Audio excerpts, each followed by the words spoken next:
చాలా ఘోరంగా ఉన్నది. ఇక్కడ ఈ రాజకీయ నాయకులు కేవలం వీళ్ళ ఓట్ల కోసమే తప్పించిండ్రు తప్ప వీళ్ళ సమస్యలు పరిష్కరించే ప్రయత్నం ఏమి కూడా చేయలేదు. ఉదాహరణకు ఈ బెంగాలీ క్యాంపుల్లో 1వ నెంబర్ క్యాంప్ నుండి 10వ నెంబర్ క్యాంప్ వరకు దాదాపుగా 10 క్యాంపులు ఉంటాయి. కొన్ని నజరుల్ నగర్ మున్సిపాలిటీ కిందికి వస్తాయి, కొన్ని ఈస్గావ్ కిందికి వస్తాయి. ఇందులో దాదాపుగా 15,000 మంది ప్రజలు ఉంటారు. ఆ 15,000 20,000 మంది ప్రజలు ఉంటారు. వీళ్ళందరి జీవనాధారం కేవలం వ్యవసాయమే. ఈ వ్యవసాయ భూములకు నీళ్లు రావడం కోసం చెరువులు ఉన్నాయి. ఆ చెరువులకు నీళ్లు రావడం కోసం ఇప్పుడు మనం చూస్తున్న కెనాల్, కొంచెం కెనాల్ కూడా చూపించండి. ఎస్, ఇప్పుడు మనం చూస్తున్న కెనాల్ అడా ప్రాజెక్టు నుంచి ఈ చెరువులకు నీళ్ళు వచ్చే విధంగా కట్టినరు.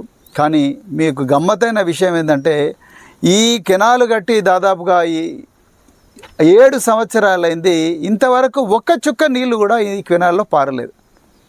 కాంట్రాక్టర్లు మారినరు, బిల్లులు ఎత్తుకున్నారు, ఎమ్మెల్యేలు మారినరు, మినిస్టర్లు వచ్చిండ్రు పోయినరు, కానీ ఈ బెంగాలీ ప్రాంత ప్రజలకు మాత్రం ఏం న్యాయం జరగలేదు. అదేవిధంగా మేము కెనాల్కు ఇక్కడ నుంచి 2 చెరువులు ఉంటాయి. Camp number 1, camp number 10 Durganagar చెరువు, ఇంకొక చెరువు, 2 చెరువులు ఉంటాయి. ఆ చెరువుల నుండి చిన్న చిన్న కెనాల్స్ గత 15 సంవత్సరాల నుంచి కూడా ఒక్క చుక్క నీళ్ళు ఆ కెనాల్లో పారలేదు. మరి ఇక్కడ వీళ్ళ ఓట్లు తీసుకున్న రాజకీయ నాయకులు గుడ్డోళ్ళ లేకపోతే ఎడ్డోళ్ళ నాకు అర్థం కావడం లేదు మిత్రులారా. మరి ఈరోజు బెంగాలీ ప్రజలు వాళ్ళందరూ కూడా కన్నీరు మున్నీరుగా ఏడుస్తున్నారు. కేవలం ఇన్ని నీళ్ళుండి కూడా, చెరువులలో నీళ్ళుండి కూడా వానదేవుని నమ్ముకునే పరిస్థితి ఉన్నది. అడా ప్రాజెక్టులో నీళ్ళు ఉన్నాయి, కానీ ఇక్కడికి ఒక్క చుక్క కూడా రాని పరిస్థితి ఉన్నది. మరి ఈ పరిస్థితి పోవాలనే రాబోయే రోజుల్లో మేము పెద్ద ఎత్తున బెంగాలీ సోదరులతో అందరితో కలిపి, ఈ ప్రాంత రైతులతో కలిపి పెద్ద ఎత్తున ఆందోళన నిర్వహించబోతున్నాం. మేము కాగజ్ నగర్ మరియు ఆసిఫాబాద్ పట్టణాల్లో అంత లోపల ఈ సమస్య పరిష్కారం చేస్తే మంచిది.